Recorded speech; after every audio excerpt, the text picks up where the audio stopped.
오늘부터 약 한 2년 동안 100회를 진심본문을 진행할 예정입니다. 그리고 본문에 앞서서 이 진심본문이 어떠한 본문인지 간략하지만 말씀을 좀 드리고 진행을 할까 합니다. 이 진심본문이라고 하는 것은 참나의 불성을 깨치게 하는 본문입니다.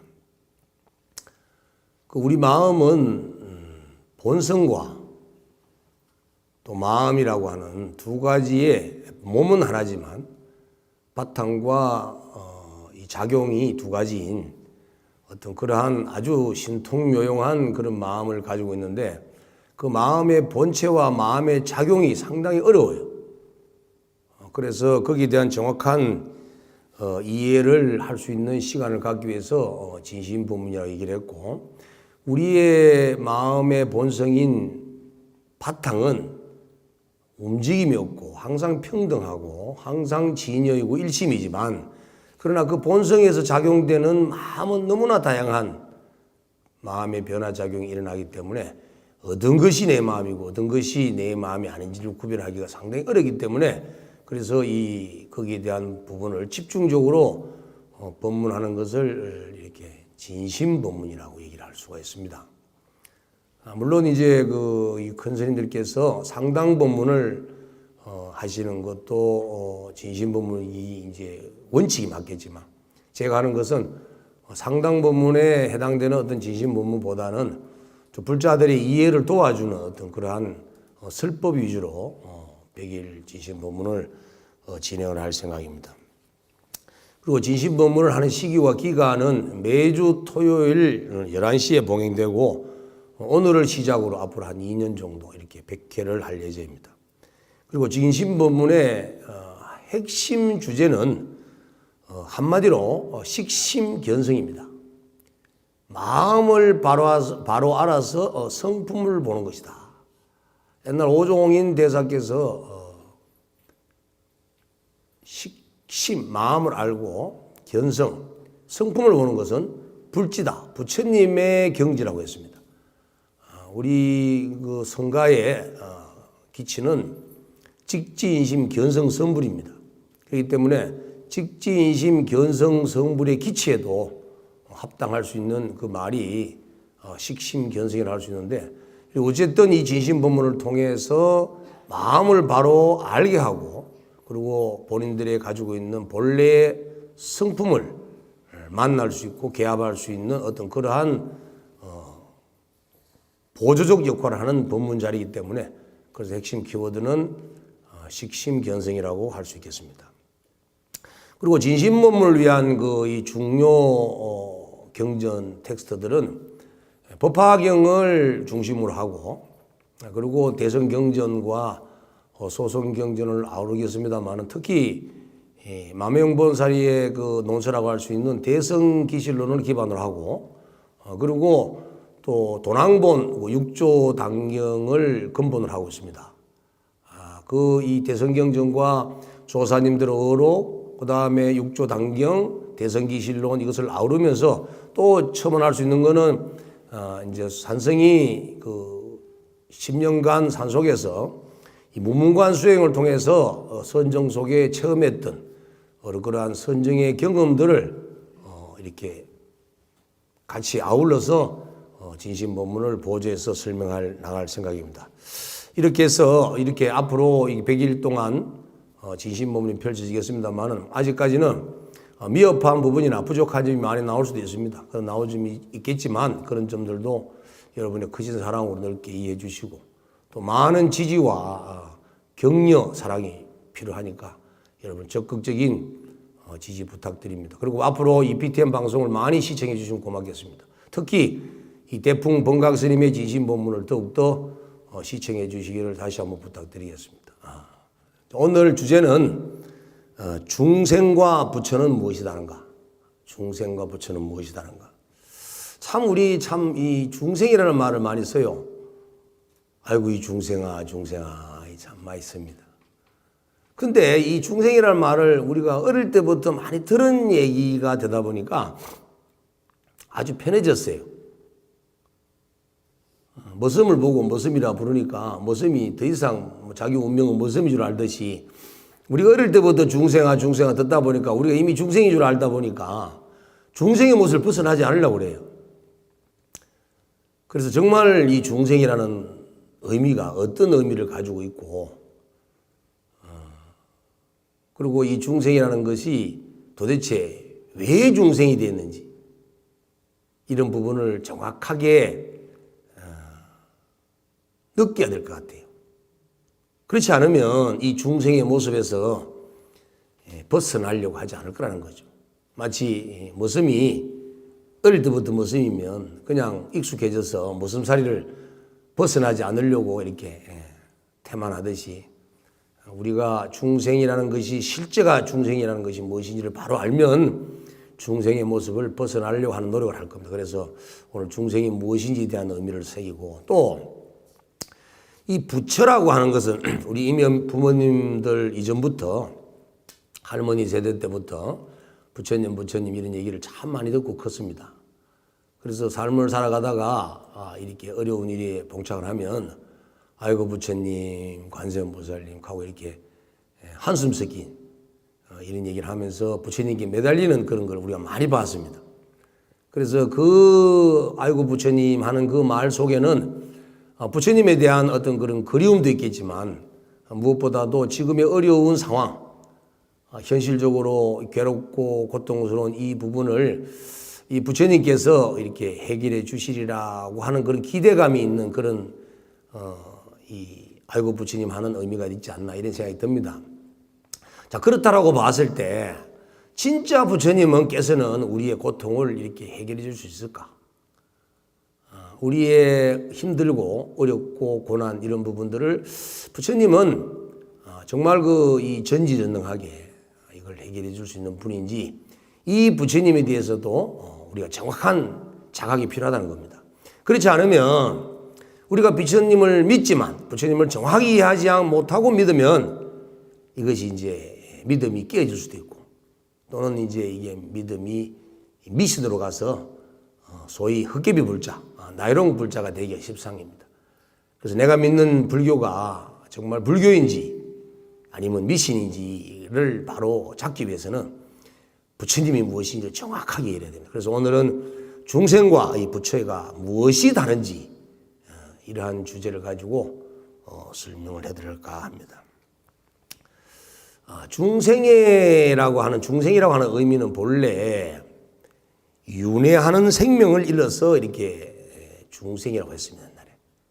옛날 그 구마라집이라고 하는 최고의 역경가가 중국에 오기 이전부터 윤회하는 존재를 이미 이제 중생이라고 표현을 했는데, 근데 이 중생은 원래 불교 용어가 아니에요.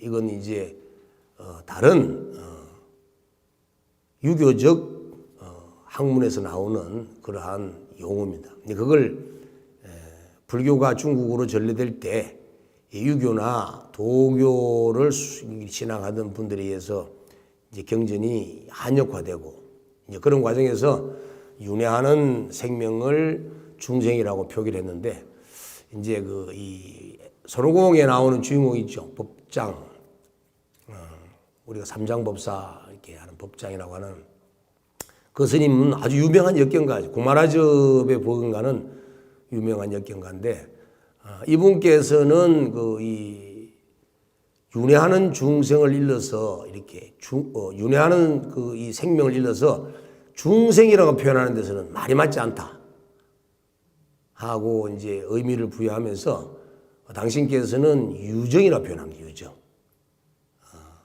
마음이 있다. 뜻이 있다. 이런 뜻으로 이제 유정이라고 설명하고 하고, 또 그다음에 또 윤회하는 주체로서의 이 유식학에 나오는 얘기인데, 이 보타락가 또는 지금 오늘날의 아레아식이라고 불리는 이러한 것들을 상정해서 설명을 해 나가야 되기 때문에 이 중생이라는 말을 쓰기는 너무나 맞지 않다는, 그래서 유정이라는 말로 이제 번역을 했습니다만은, 그러나 워낙 우리가 이제 이미 익히 중생이라는 말을 익히 쓰다 보니까 그걸 이겨내지를 못했어요. 그래서 유정이라는 말로 쓰는 것보다는 중생이라는 말이 많이 익숙해져 있는 편입니다. 그래서 우리나라 고구려 시대, 삼국시대 때 불교가 전래되었을 때도 이 중생이라는 말이 먼저 이렇게 와닿고 했지 유정이라는 말은 많이 났습니다. 이게 이제 사뜨바라고 하는 말을 쓰죠. 우리 보살이라고 할 때 보디 사뜨바라고 하면 사뜨바가 이제 중생이라는 뜻이고, 이 삼라만상 속에 이 우주 법계 속에 삼계 사생으로 육도 윤회하는 중생 모두를 일컬어서 중생이라고 합니다. 다시 말씀드리면 삼계라고 그러면은 욕계, 색계, 무색계가 있죠. 욕계, 색계, 무색계, 삼계. 그 다음 사생은 태로 태어나는 거, 알로 태어나는 거, 습기 의지에서 태어나는 거, 그 다음 변화에서 태어나는. 그래서 태란, 습파라고 하는 사생, 사람의 생명을 얻을 때 모습을 갖고 나오는 모습들이 또 인연법이 이제 태로 태어나는. 우리는 태로 태어났죠. 이제 닭 같은 경우는 이제 알로 태어납니다. 새도 그렇고, 그래서 그건 알로 태어나는. 그 다음에 이제 습기에서 나타나는 또 이제 생명들이 있죠. 그 다음 화생하는 생명들도 있고. 이렇게 해서 이제 이렇게 사생으로 해서, 그 다음에 육도로 윤회를 합니다. 지옥, 아기, 축생, 수라, 인간, 천상. 이렇게 이제 6가지 세계로 나아가는, 이걸 총칭해서 이제 삼계, 사생, 육도의 일체 중생이라고 얘기하는 거예요. 그러니까 이제 모든 우리가 기어다니는 미물부터 시작해서 날아다니는 모든 곤충, 걸어다니는 사람까지 모든 생명이 있는 존재를 통틀어서 중생이라고 표현한다는 거죠. 근데 불교에서 중생이라고 할 때는 사람에 일단은 많이 좀 제한식입니다. 그래서 우리가 이제 유정, 무정을 얘기를 할 때 유정은 사람을 얘기하는 거고, 무정은 사람이 아닌 일체의 생명뿐만 아니라 식물까지도 포함되는 얘기입니다. 그래서 이만큼 불교는 아주 이렇게 포괄적인 넓은 의미를 가지고 있습니다만은, 어쨌든 중생이라고 하면은 이렇게 이제 그 삼라만상 속에 여러 다양한 모습으로 윤회하고 있는 생명 가진 존재를 얘기하는 거예요. 죽은 존재는 해당이 안 됩니다. 생명을 가져야 됩니다.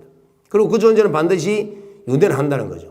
이 삼라만상이라고 하는 우주 법계를 이제 불교에서는 전문적인 용어로 이제 기세간이라고 합니다. 기세간. 그는 중생이 그 세계를 의지해서 산다는 거죠. 즉 우리는 어디를 의지해서 사나요? 지구를 의지해서 살고 있죠. 지구는 태양계를 중심으로 이렇게 돌아가고 있고, 이렇듯이 뭔가 중생이 살아가기 위해서는 그 살아가는 세계가 있는 거예요. 그 세계를 이제 기세간이라고 그러고, 다른 말로 삼라만상이라고 그러고, 다른 말로 또 우주법계라고 그럽니다. 어쨌든 이런 우주법계, 삼라만상, 이 기세간을 바탕으로 해서 생명을 가지고 계속 윤회의 삶을 살아가고 있는 일체의 생명을 일러서 중생이다. 그러니까 사람을 일컬어서 중생이라 한다면 생명을 가진 존재로서 윤회를 한다는 전제가 있는 거예요. 그런데 윤회는 우리의 자율적 의지와는 관계없이 업력에 끌려서 윤회한다는 거예요. 이런 걸 보고 이제 중생이라고 합니다. 내 마음대로 내가 원해서 자유롭게 내가 원하는 세상에 나아갈 수만 있다면 중생이 아니죠, 일단은. 업력에 끌려가지 않기 때문에. 또 그 다음 두 번째, 윤회하지 않는다면 내가 중생이 아닌 거예요. 이해되세요? 또 생명을 가지고 있지 않으면 중생이 아닌 거예요. 그래서 지금 우리는 생명을 가졌어요. 뭘로? 사람이라고 하는 생명체를 가지고 있다는 거예요. 그러니까 이미 중생세계에 들어왔죠. 생명을 가진 생명체로서의 삶을 살아가기 때문에 우리는 생로병사를 할 수밖에 없고, 생로병사를 하다 보니 또다시 윤회의 삶의 굴레에 들어갈 수밖에 없는데, 거기에는 반드시 어떤 원인에 의해서 윤회를 한다는 거예요. 그래서 윤회는 왜 하게 되느냐 하면 아레아식이 있기 때문에. 아레아식은 왜 있게 되냐면 무명 때문에 있는 겁니다. 무명 때문에. 자, 이제 여러분 여기서 하나를 또 이해하고 가셔야 될 부분인데, 우리의 본성은 진여의 참모습이기 때문에, 진여라고 하는 것은 진리 그대로라는 거예요. 진여의 참모습이기 때문에 본래 생멸이 없습니다. 나고 멸하는 게 없고 변화가 없고 부동이에요. 전혀 이렇게 일체 변화가 나타날 수가 없습니다. 이런 마음이, 이런 본성의 마음이 어느 순간에 바람이 불면 파도가 일듯이 한 생각이 일어나는데, 이 생각이 일어나는 것은 이 진여 본성을 알려고 하는 생각이 일어나는 거예요. 진여 본성이 진여 본성을 알려고 하는 생각이 일어났다는 얘기는 진여 본성이 진여 본성인 줄 모르니까 생각이 일어난다는 거예요. 이걸 불각이라고 합니다. 불각. 깨치지 못한 마음이라는 거죠. 그리고 우리가 가만히 있으면 진여 본성이 그대로예요. 지금 여러분 한번 한 소식 해보세요. 여기서. 지금 이렇게 짱 하면은 아무런 마음이 동하지 않는데 갑자기 쓸데없이 어떤 바깥을 보는 과정에, 어떤 소리를 듣는 과정에 냄새를 맡고 맛보고 감촉하는 중에 그걸 보는 놈은 누군가 싶어 찾아요. 괜히 쓸데없이. 찾는 마음이 일어난다는 얘기는 이미 본성의 자리에서 벗어났다는 겁니다. 본성이 본성인 줄 안다면 찾을 일이 없는데 본성이 본성을 알지는 못하니까 찾으려고 하는 거예요. 그래서 중생심으로 마음이 만들어져 버리는 겁니다. 그러다 보니까 진여 본성이 진여 본성임을 모르고 찾으려고 하는 마음이 일어나서 본성이 흩어져 버린 상태가 돼요. 그래서 이 진여 본성의 마음이 부처와 똑같은 진여 본성의 마음이 변해버렸잖아요. 변해졌지만 그 속에는 진여 본성이 같이 가지고 있잖아요. 숨겨져 있잖아요. 그래서 열애장이라고 하는 거예요. 열애장. 열애가 숨겨져 있다. 그리고 진여 본성이 진여 본성을 찾으려고 하는 그 하나의 마음에 때문에 열애장이 되어버리는 거예요. 이 열애장의 상태에서 계속 마음이 자꾸 찾으려고 하고 분별하려고 그러고 이런 생멸하는 마음을 계속 일으켜 버리니까 거기에 따르는 집착과 분별 망상의 습기가 쌓이기 시작하는 거예요. 그 마음에. 그래서 그 습기들이 계속 쌓여서 이제 아레아식이라고 하는 윤회의 종자가 되어버리는 겁니다. 지금 이 순간에도 우리가 한 생각도 일으키지 않는 생멸 없는 부동의 마음이 되어버리면 윤회는 벗어나 버립니다. 그런데 지금 이 순간에도 우리가 뭔가를 자꾸 찾으려고 하고 알려고 하고 하는 생멸하는 마음을 일으켜버리면 우리는 윤회는 따놓은 당상이다. 반드시 윤회를 해야 된다. 그래서 이런 나의 진여 본성의 마음이 뭘 찾으려고 하는 마음이 일어나는 이런 상태의 어리석음을 일러서 무명이라고 한다는 거예요. 그래서 결국은 우리의 청정한 진여 본성은 이와 같은 무명 때문에 계속 생멸하는 분별 망상이 일어나기 때문에 그래서 업이 쌓이고 그 업에 따르는 작용력에 의해서, 그래서 업력이라고 그러죠. 그 업력에 의해서 윤회를 하게 되고 그 윤회를 하되 그 업력의 정도에 따라서 3계로, 사생의 모습으로, 육도 세계로 이렇게 다양하게 윤회를 하게 되는 겁니다. 그래서 결론적으로 우리 중생이라고 하는 그 의미 속에는 이미 무명이라고 하는 어리석음의 장애 때문에 나의 청정한 진여 본성이 윤회하는 실체로 변화되었다는 거예요. 이해가 되시나요?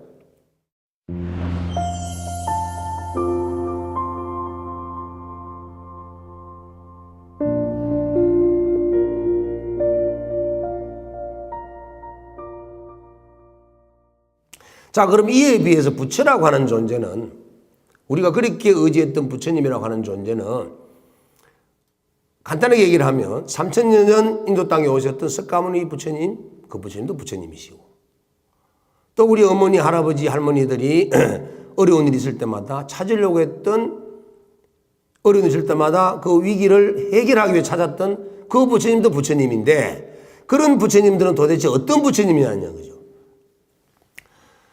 여기 진심본문에서 얘기하고자 하는 부처님은 과거 인도 땅에 오셨던 석가모니 부처님을 얘기를 하고 또 우리들의 소원 성취를 해줄 수 있는 전지전능한 다른 종교에서의 절대적 존재로서의 부처님을 얘기하지는 않습니다. 이 진심본문에서 얘기하고 있는 부처님은 바로 자기 스스로 본래부터 갖추고 있는 자성불, 자기의 청정 진여 본성의 부처 자리, 지금 마음을 일으키고 있는 이 당체, 이 부처님을 설명하고 있는 것이고, 이 부처님이 영원한 부처님이고, 불생불멸의 부처님이고, 부정불감의 부처님이고, 불구부정의 부처님 이기 때문에 이 부처님을 얘기하는 것이지 석가모니 부처님이라는 등의 다른 부처님을 얘기하지 않는다는 거예요.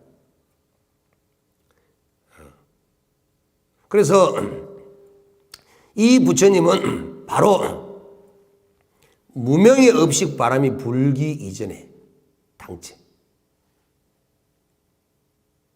뭔가 찾으려고 하는 마음이 일어나기 이전의 당체, 윤회를 전혀 하지 않는 당체, 생명이니 생명체니 이 생명체니 저 생명체니 이러한 생명의 모습을 갖지 않는 당체, 그 근본 자리를 일러서 여기서는 부처님이라고 하는 겁니다. 그런데 그 부처님은 이미 우리 중생의 마음 바탕에 그대로 가지고 있다는 거예요. 비유를 한다면 우리가 무명업식이 일어나서 중생의 마음이 일어나서 습기가 쌓여서 윤회하는 실체가 되어서 윤회를 하는 그런 중생이 되었다면 그 중생의 그런 모습들을 우리가 마치 거름, 오염 덩어리라고 표현한다면 진여 참 본성은 만약에 여의주라고 비유를 합시다. 그 여의주에게 너무 오랫동안 사여져 있는 오물덩어리가 꽉 끼어서 오물덩어리로만 보였던 그 덩어리가 그 속을 파보니 그 속에는 여의주가 있더라는 거예요. 그런데 그 여의주는 아무리 천년만년이 아니라 수억건만년의 세월이 오물 속에 있다 하더라도 그 여의주는 한 번도 바뀌지 않고 변하지 않습니다.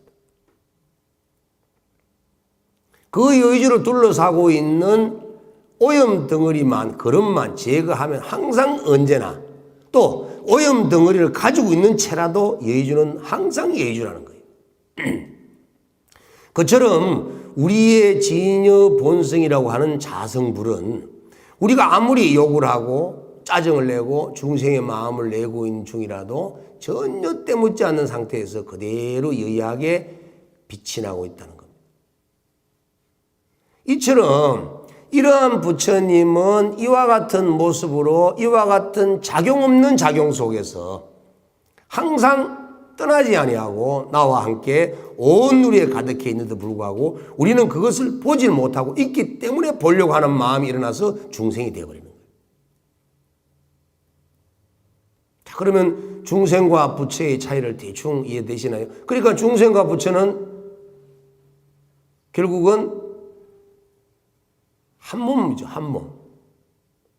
당체가 하나니까. 한 모습에서 한 생각이 일어나서 중생이 되어버리고 한 모습에서 한 생각이 일어나지 않은 그 상태는 부처니까 같은 몸이래. 그래서 화엄경에 마음과 부처와 중생은 차별이 없다. 똑같다. 그 대성기실론에서 본래 우리의 마음은 부처와 똑같은 진여의 본성과 중생성을 함께 가지고 있는 존재이기 때문에 그래서 일심이문으로 표현하고 있습니다. 일심은 진여 본성이고 일심에서 이문으로 나눠지죠. 하나는 열애장이고 아까 얘기했죠. 청정 본성이 무명심이 일어나는 바람에 열애장이 되어버렸다고. 그리고 이제 무명을 계속 일으키는 아래하식이 마음이 있으니까 이 두 가지가 한 마음이라는 거죠. 그래서 한 마음을 일심이라고 하는 거예요. 그 일심은 우리 모든 중생의 마음 밑바닥에 누구나 가지고 있는 겁니다. 그래서 여러분의 일심과 나의 일심과 일체 생명이 있는 모든 존재의 일심은 똑같나요? 아니나요? 안 같나요? 똑같을 수밖에 없죠. 그래서 그 일심은 평등한 겁니다. 차별이 없어요. 그래서 일심은 평등하고 평등한 차별이 없기에 평등해서 차별이 없기에 그걸 진여라고 하는 거예요. 그것이 바로 우리 중생 모두가 누구나 가지고 있는 자성불이라는 겁니다. 본래 자기의 청정불이라는 거예요. 자기 부처라는 겁니다. 이 부처를 놔두고 어디서 부처를 찾을 것이냐는 거죠. 밖으로 찾을 것이 아니라 자기 내면 속을 찾아야 됩니다. 자기가 본래 가지고 있는 부처님을 찾아야 됩니다. 자기가 본래 갖추고 있는 부처님을 찾으려고 하면 바깥으로 나가면 안 돼요. 바깥이라고 하는 건 저 문을 열고 밖으로 나가는 것이 아니고 요 눈 밖으로 나가면 안 되고 귀 밖으로 나가면 안 되고 코 밖으로 나가면 안 되고 맛의 입의 밖으로 나가요. 감각의 밖으로 나가면 안 된다는 거예요. 그 생각 밖으로 나가면 안 된다는 거예요. 그래서 우리는 이러한 육근이라고 하는 감각기관의 문을 닫아버리고 바깥을 향하던 마음을 회광반조시켜서 안으로 되돌려서 요동치는 마음을 그대로 들여다보면 어느 땐가 요동치지 않는 자기의 진여 본성이 그대로 드러나는 상태가 오는데 이때 견성을 할 수 있다는 거예요. 견성은 성불이에요. 견성을 하고 본성을 본다는 것은 바로 부처를 이룰 때입니다. 왜냐하면 지금 여러분들이 본다라고 하면 뭘로 보나요? 눈으로 보죠. 눈으로 볼 수 있는 성품이 아니기 때문에. 또 마음으로 본다라고 하면 마음도 의근이죠. 의근. 안이비 설신이 중에 의근에 해당되잖아요. 그러니까 의식으로 보는 게 아니라는 거예요. 볼 수가 없어요. 성품이기 때문에. 왜냐하면 육근으로 볼 수 없다고 그랬으니까. 그래서 마음으로 볼 수 없는 본성이기 때문에 본성을 봤다는 얘기는 감각기관을 통해서 보는 것이 아니라 이미 본성의 자리에 되돌아갔다는 얘기예요. 그래서 본성의 자리로 되돌아가게 되면 그 본성의 자리라는 것을 알게 됩니다. 이걸 암이라고 해요. 암. 그리고 이걸 한문으로는 알지자를 써서 지라고 씁니다. 이 지를 지혜라고 합니다. 그래서 우리가 감각기관을 통해 가지고 눈을 통해서나 또 눈동의 오감을 통해서나 또 우리의 생각을 통해서 나의 본성 자리를 보려고 한다면 말이 안 되는 거예요. 그래서 금강경에 나를 모습으로 형상으로 보고자 하는 자나 나를 음성으로 듣고자 하는 자는 사도를 행하는 자다. 결코 열애를 볼 수 없을 것이다. 부처를 볼 수 없을 것이다. 그래서 부처는 구해서 얻어지는 것이 아니라는 겁니다. 찾아서 만나지는 것이 아니라는 겁니다. 찾으면 찾을수록 더 천리말리 멀어져 버리고 구하려고 하는 마음이 있는 상태가 되면 구하는 마음이 있을수록 더욱더 암흑 속으로 빠져버립니다. 구해서 얻어지고 찾아서 얻어지고 만들어서 만날 수 있는 부처라면 그 구함이 없으면 깨어져 버릴 것이고 찾는 바가 없어지면 사라질 것이고 만듦이 없으면 그 부처는 없어질 거라는 거죠. 그 유한적인 부처님이에요. 그거는 마치 우리가 형상으로 만들어 놓은 불상을 망치로 깨뜨려서 없애는 것과 똑같은 거예요. 그래서 구하고 찾아서 만들어서 만날 수 있는 부처라면 반드시 사라진다는 겁니다. 그래서 구하고 찾아서 만들어서 볼 수 있는 부처님이 아니라 구하는 바가 없고 찾는 바가 없고 만드는 바 없이 저절로 만날 수 있는 그 부처라야만이 진짜 영원한 부처님이 될 수가 있다는 겁니다. 그런데 이 부처님을 우리가 보지 못하는 그 이유는 근본적으로 우리는 그 무명에 의해서 그 어리석음에 의해서 우리는 장애를 갖고 있기 때문에 하나는 번뇌의 장애를 가지고 있고 하나는 지적인 장애를 가지고 있는 겁니다. 번뇌의 장애는 항상 마음이 요동을 치죠. 마치 바다 물에 바람이 너무 불어서 풍랑이 너무 일어서 파도가 너무 치니까 달도 안 비쳐요. 하늘에 뛰는 구름도 안 비쳐요. 그와 마찬가지로 우리 마음속에 이런저런 번뇌들이 너무나 많이 일어나기 때문에 제 법에 대한 실상을 비출 수가 없어요. 이걸 번뇌의 장애 때문이라고 하는 겁니다. 또 지적인 장애는 이걸 소지장애라고 하는데 내 마음속에 꼭 나가 있는 것 같아요. 자아가 있는 것 같아요. 보이는 대상은 남이고 보이는 대상 말고 요 지금 보고 있는 요놈은 꼭 나인 것 같아. 이런 착각이 자꾸 생겨요. 이래서 아집이 생기고 악연이 생기고 아상이 생기는 거예요. 그리고 보이는 바깥쪽에는 법에 대한 법집이 생기고 법견이 생기고 이걸 마치 눈에 병든 자가 헛것을 보는 것 같다. 정신 뇌에 장애가 있는 사람이 분열증과 창난증을 일으켜서 환청과 환각을 체험하는 것 같다는 겁니다. 그래서 우리는 이와 같은 지적인 장애가 있기 때문에 자꾸 나라고 하는 악연을 내면서 일체 존재가 있다라고 하는 이런 악연과 법견의 정신적 질환 정세가 일어나기 때문에 우리는 모든 존재에 대해서 있는 대로 보지 못한다는 겁니다. 이걸 중생이 가지고 있는 근본 장애입니다. 또 그 다음에 뭐가 있냐면 우리 마음은 이미 물들어 있죠. 색깔에 물들어 있고 좋은 소리에 물들어 있고 내가 집착하는 것에 물들어 있고 그래서 물든 마음으로 세상을 살다 보니 내가 좋아하는 것은 자꾸 하려고 하고 내가 싫어하는 것은 버리려고 하고 이래 치사 선택을 하도록 만들어버려. 그래서 그러다 보니까 이 오염된 마음은 한시도 가만히 있지 않고 계속 요동을 친다는 것입니다. 이처럼 아직과 법칙과 물든 마음이 가득 차서 그 다음에 계속 번뇌의 장애가 일어나고 지적인 장애가 일어나는 이런 상태의 중생의 마음을 근본 무명이라고 하는 겁니다. 이런 근본 무명을 가지고 우리가 세상을 살아가다 보니 고통을 벗어날 수가 없는 거예요. 그래서 이러한 고통을 벗어나기 위해서는 반드시 무명을 제거를 해야 됩니다. 자, 무명을 제거하려면 어떻게 해야 되느냐? 첫째, 마음을 알아야 됩니다. 그리고 왜 내가 중생이 되었는 줄 알아야 됩니다. 그리고 부처의 실상이 무엇인지를 알아야 됩니다. 그러면 내 마음이 무명에서 벗어나기 위해서는 분별하지 말아야 됩니다. 알려고 하지 말아야 됩니다. 그래서 마조 도일선사는 돈은 구하는 것이 아니다. 돈은 단지 닦는 것이 아니라 오염시키지 않을 뿐이다. 물들지 않게 만드는 것뿐이다. 여러분 보고 듣고 냄새 맡으면서 계속 물들고 있으니 집착하면 물들어 버리는 거예요. 집착하지 않으면 물들지 않는 겁니다.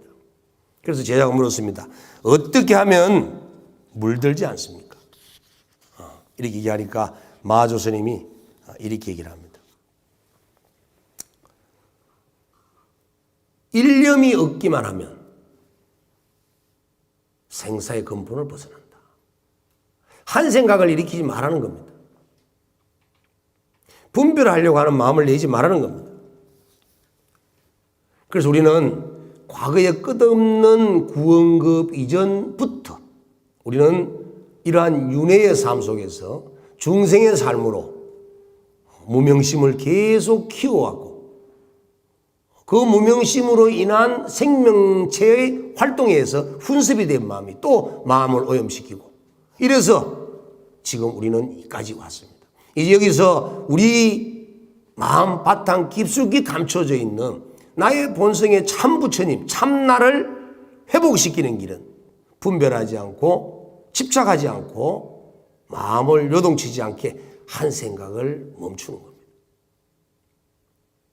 찾으려고 하는 생각도 구하려고 하는 생각도 없이 한 생각이 그대로 멈췄을 때 그 자리는 바로 억건만연의 무명이 제거된 진여 본성의 청정한 자성의 반야지혜가 그대로 온 우주법계를 비추고 있습니다. 자, 우리 모두는 이와 같은 가르침을 믿고 따라서 실천해야 합니다. 이제 분별 내지 마시고 나는 중생이라는 생각도 들으면 들었고 알면 알수록 빨리 벗어나려고 노력해야 됩니다. 왜 내가 오염덩어리 속에 살아야 됩니까? 오염덩어리 속에 감춰져 있는 여의주로서 살아야 되죠.